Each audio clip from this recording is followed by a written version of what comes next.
Assalamualaikum warahmatullahi wabarakatuh. Perkenalkan, nama saya Aryan Junika Ramadanus, NIM 16061026. Baiklah, video ini kami buat untuk melengkapi ujian akhir semester mata kuliah konstruksi pekerasan jalan raya. Materi yang kami ambil adalah perencanaan pekerasan kaku. Sebelum masuk ke materi, saya akan memperkenalkan rekan satu kelompok saya. Assalamualaikum warahmatullahi wabarakatuh. Perkenalkan, nama saya Hikmat Ilham, NIM 17061057, Prodi Pendidikan Teknik Bangunan, BP 2017.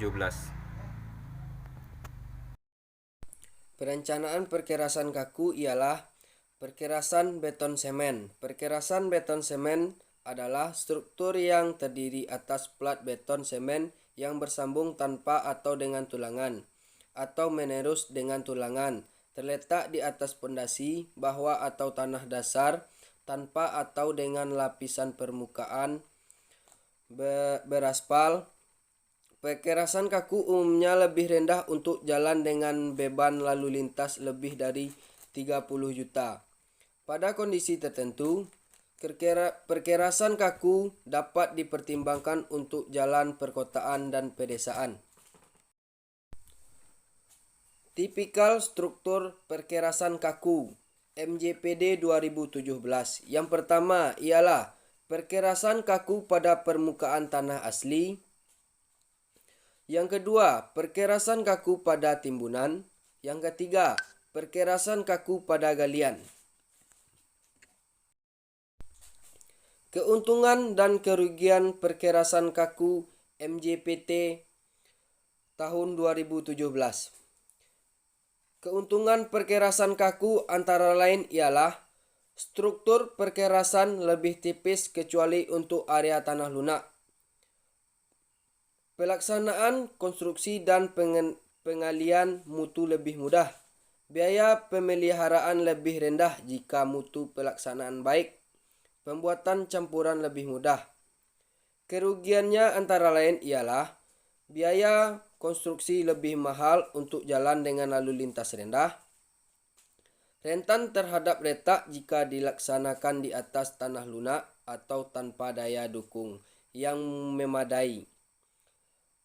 Umumnya kurang nyaman berkendara. Persyaratan teknis. Yang pertama, tanah dasar. Yang kedua, pondasi bawah. Yang ketiga, beton semen. Yang keempat, lalu lintas. Yang kelima, bahu. Yang keenam, sambungan. Selanjutnya adalah tanah dasar. Daya dukung tanah dasar ditentukan dengan pengujian CBR atau institusi sesuai dengan SNI 03-1731-1989 atau CBR laboratorium sesuai dengan SNI 03-1744-1989. Masing-masing untuk perencanaan tebal perkerasan lama dan perkerasan jalan baru apabila tanah dasar mempunyai nilai CBR lebih kecil dari 2%, maka harus dipasang pondasi bawah yang terbuat dari beton kurus setebal 15 cm yang dianggap mempunyai nilai CBR tanah dasar efektif 5%.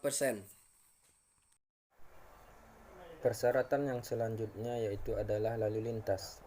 Parameter yang penting dalam analisis struktur perkerasan adalah data lalu lintas yang diperlukan untuk menghitung beban lalu lintas rencana yang dipikul oleh perkerasan selama umur rencana. Kemudian langkah-langkah perencanaan perkerasan kaku. Yang pertama, tentukanlah umur rencana. Yang kedua, tentukanlah volume kelompok sumbu kendaraan niaga. Ketiga, tentukanlah struktur fondasi jalan dari bagan desain 2. Yang keempat, tentukan daya dukung efektif tanah dasar menggunakan solusi tanah normal atau tanah lunak.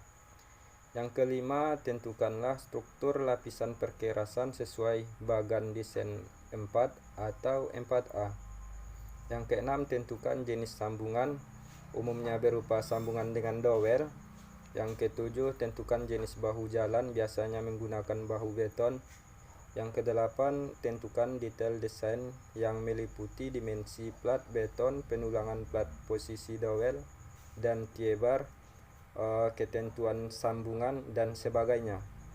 Dan yang kesembilan, tetapkan kebutuhan daya dukung tepi perkerasan.